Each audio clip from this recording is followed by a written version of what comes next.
There's a commercially available product, recently commercially available product, a foot, that enables kind of higher activities, higher impact activities, but not at an elite level. There are some of the guys who play on the Warrior softball team that wear it all the time, and their activity, of course, is very elite level. But there are other people that have tried it, who run, who are in triathlons, etc., and it doesn't really meet their needs. So again, it's one of those things that in the military we're able to do this a little bit different. If somebody wants to go back to active duty, of course, they still have to be able to pass their physical training evaluation piece. So we provide them with the devices that they need to do the activity-specific activities, to pass their PT test, to perform their functions in the field. Yeah, you know, hands are really interesting.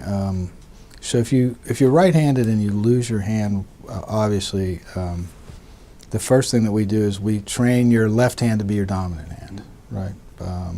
To the fact that even that they can write cursive with their left hand. It may not look great, but of course their cursive writing may not have looked great before they started.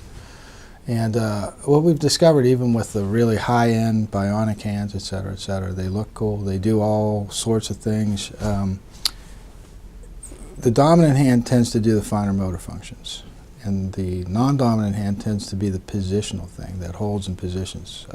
So when you're talking about a unilateral loss of upper extremity, some prefer to go with body power, some prefer the highest end electronic stuff. We're using a system called a COAP system a lot, which is more of a cognitive recognition, where you teach them with pattern recognition, you know, to open and close their hand, or to turn their hand over to grasp something.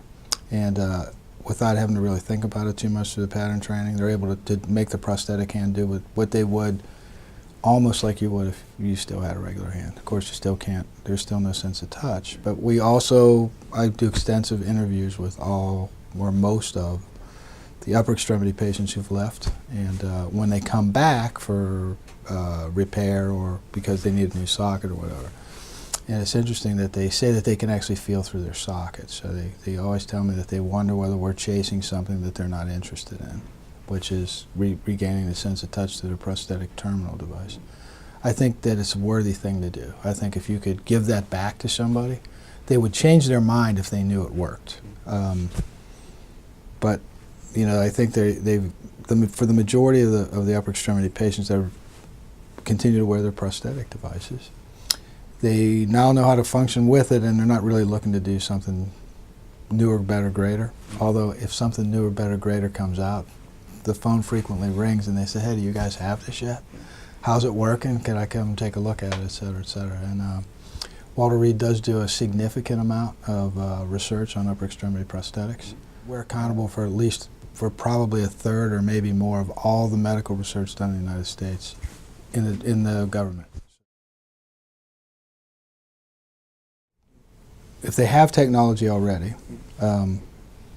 there's a registry for warranties, et cetera, et cetera. So they would tend to come back anyway, because some items need serviced every 2 years, some every 3 years, whatever. And then if we get an upgrade to an existing thing that everybody has, then I essentially have a database that has everything everybody has. And we'll send everybody an email and say, look, there's a new software upgrade, because that happens very frequently.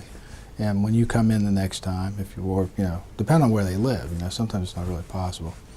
And they could also get it through the VA nearer to where they live, so that, we try to make it available to them if they want it.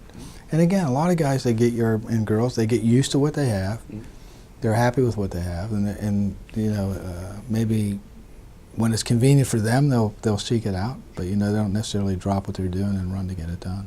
Yes, they can get it anywhere in the U.S. in general, but we do have a lot of people who return here. Again, I want to say that I think the primary reason is that you've developed a relationship with the provider who brought you from, my goodness, I'm not going to be able to do anything anymore, to now I'm functioning like I did prior. And there's kind of a connection there, and you have a lot of confidence in that person. So I believe that they tend to come back more because of that than because they wherever they're at, they're unable to get what they need to get. I mean, I'm sure that does happen on occasion, but I wouldn't say that's the general rule of thumb.